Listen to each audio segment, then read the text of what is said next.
Hola, ¿qué tal? Bienvenido al video de la presentación de mi trabajo final para la materia de bioestadística. Mi nombre es Marco Antonio Sosa Sánchez, residente del posgrado en odontología restaurativa, y el día de hoy quiero hacerte mención de una prueba no paramétrica titulada Kolmogorov-Smirnov, en el cual, vamos a dar algunos datos generales de esta prueba y posteriormente vamos a realizar la interpretación de un artículo científico del área estomatológica titulado Disposición del conducto dentario inferior en el cuerpo mandibular, estudio anatómico y tomográfico. Para empezar vamos a hablar un poquito acerca de los antecedentes históricos de esta prueba, la cual nace del apellido de sus dos autores, Kolmogorov y Smirnov, el cual, pues tuvo un año de creación y publicación en el año de 1933, en la cual, pues pretendía ser una extensión del teorema de Glibenko-Cantelli o el teorema fundamental de la estadística. Hay que hacer mención que esta prueba no paramétrica entra en el ramo de la estadística inferencial y pues principalmente vamos a entender que existen dos funciones principales, la distribución empírica y la probabilidad a la función de la distribución de la población, la cual, pues principalmente va a estar relacionada a estas dos funciones, este tipo de prueba no paramétrica. Estos autores establecieron que la medida más simple para calcular la diferencia que existe entre las funciones antes mencionadas sería a través de una medida en dirección vertical entre la gráfica correspondiente a ambas funciones.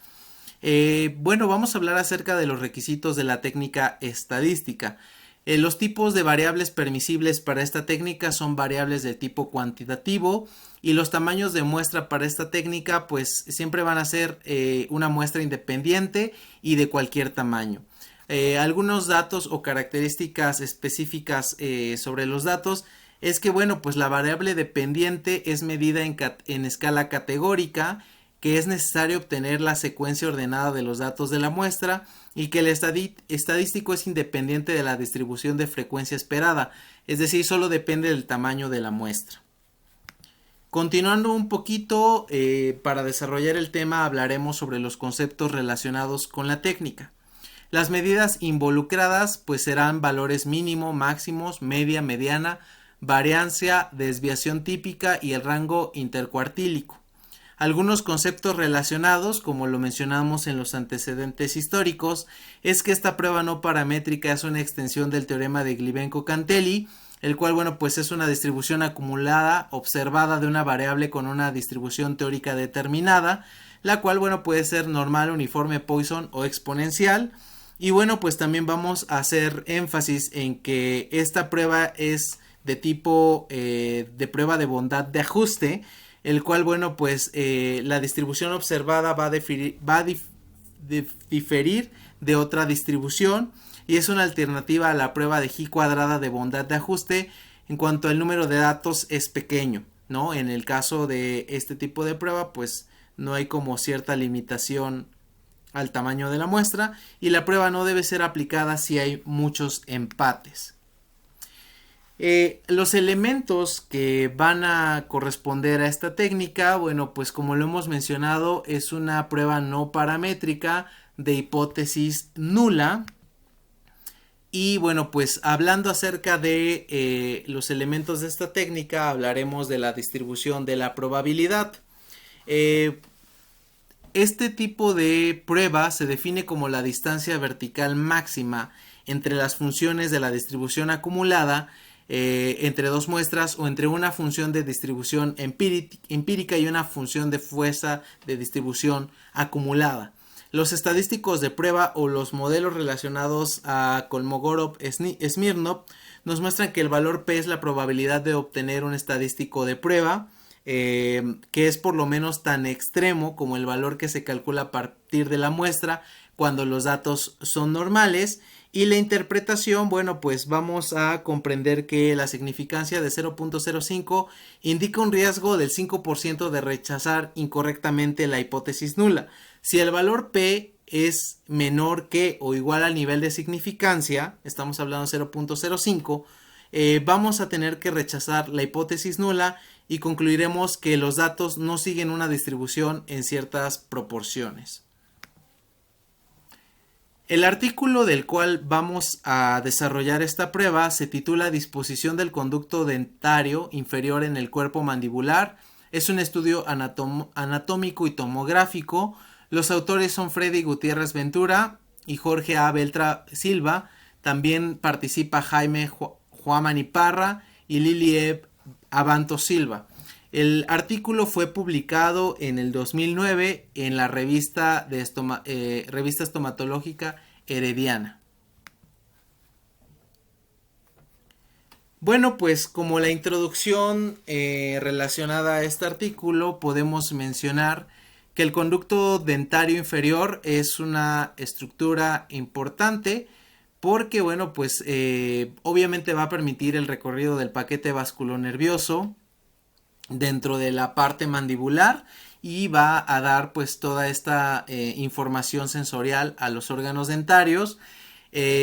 Anteriormente pues un método auxiliar de diagnóstico para poder determinar la relación de los ápices radiculares con la proximidad del espacio del conducto de este nervio inferior se hacía por medio de una ortopontomografía, es decir, una radiografía panorámica, pero con la limitación de que este es un estudio bidimensional, es decir, no podíamos conocer la profundidad o un espacio más tridimensional, y fue a partir que entonces la tomografía, el Combin, ha sido como un auxiliar de gran auge en la odontología, porque bueno, aquí podemos hacer una mejor visualización de todas las estructuras, también la mayor exactitud en cuanto a las dimensiones y una mejor relación espacial con las estructuras anatómicas.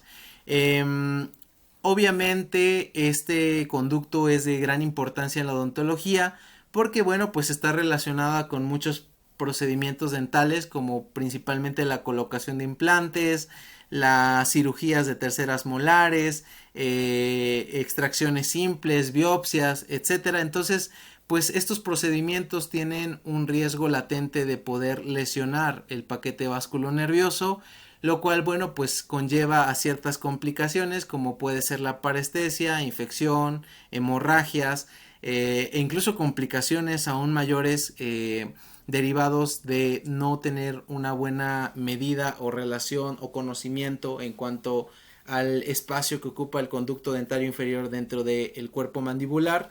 Entonces, bueno, pues de ahí nace la necesidad del artículo de hacer hincapié en la importancia de la visualización y conocimiento anatómico de este conducto dentario inferior y bueno, pues vamos a hablar acerca de el mismo. El objetivo de este artículo es evaluar la disposición del conducto dentario inferior en el cuerpo mandibular con respecto a la tabla ósea vestibular, lingual y basal en especímenes de mandíbulas humanas, haciendo un examen anatómico y una tomografía espiral. Si se dan cuenta, bueno, pues el objetivo básicamente es ver la disposición del conducto en la mandíbula, pero en diferentes planos, ¿no? Es decir, en un plano más tridimensional. Los materiales y métodos que se utilizaron para llevar a cabo este artículo, bueno, pues es un tipo de estudio observacional no experimental y de tipo transversal. El tamaño de la muestra, pues el universo de estudio fueron 50 mandíbulas humanas, las cuales, bueno, pues únicamente 10 corresponden al tamaño de la muestra para este tipo de estudio, y el periodo de tiempo considerado no se especifica en el artículo. Dentro de los criterios de selección, pues que las mandíbulas o los cuerpos mandibulares fueran homogéneos, alvéolos de dientes permanentes a nivel de premolares y molares e integridad del cuerpo mandibular, es decir, que hubiera una buena estructura mandibular, ¿no?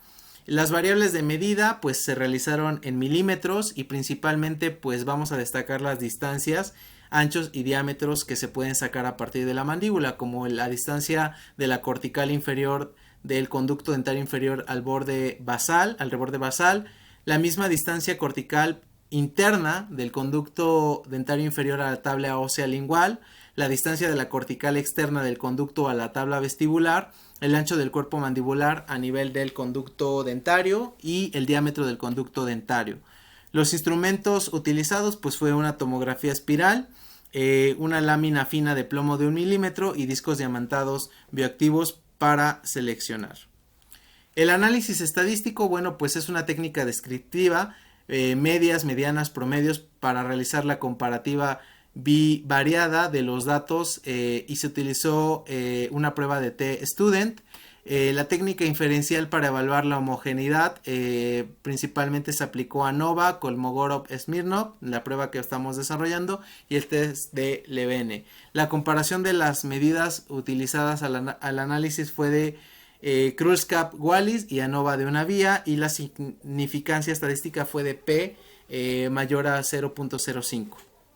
Aquí encontramos una tabla del artículo, fue la tabla 1. Dentro de los resultados podemos determinar que encontramos los diferentes tipos de variables antes mencionadas y las 3 pruebas sobre las cuales se basó el estudio principalmente, que fue ANOVA, Kolmogorov-Smirnov y el test de Levene, ¿no? Y bueno, dentro de la interpretación vamos a destacar que estas 3 pruebas estadísticas se obtuvieron todos los valores de significancia a partir de P mayor a 0.05, lo que indica que existe homogeneidad entre las 3 pruebas, ¿no? Hablando acerca del primer valor de 0.999, vamos a encontrar que se muestra una homogeneidad de las variables, de las medidas, de las variables del diámetro del conducto dentario inferior del segundo premolar, es decir, presenta la misma distribución. En el caso, por ejemplo, del segundo valor de 0.155, encontramos que para la distribución de las medidas del diámetro del conducto dentario inferior, en el segundo premolar es igual, con un valor de P igual a 0.155, y en el tercer valor de 1.00, en las medidas de la distancia de la cortical externa del conducto dentario inferior a la tabla vestibular, en el tercer molar se muestra una distribución homogénea. Ya para las conclusiones, pues encontramos que obviamente la tomografía espiral reproduce perfectamente todas las estructuras anatómicas correspondientes a la mandíbula. Las pruebas inferenciales demostraron la homogeneidad entre los valores de las medidas, es decir, las variables que teníamos determinadas anteriormente. Y el diámetro del conducto dentario inferior presenta una homogeneidad en su recorrido con el cuerpo mandibular. Y la evaluación tomográfica demostró que el conducto dentario inferior se encuentra entre 2.5 y 2.8 milímetros de la tabla lingual a nivel del cuerpo mandibular, con un patrón de distribución homogéneo para los 4 sectores evaluados, recordando una significancia de P es mayor a 0.05. Espero que les haya gustado mi presentación de la prueba no paramétrica de Kolmogorov-Smirnov. Me despido quedando atento a sus observaciones y bueno, pues deseándoles un feliz final de semestre. Saludos.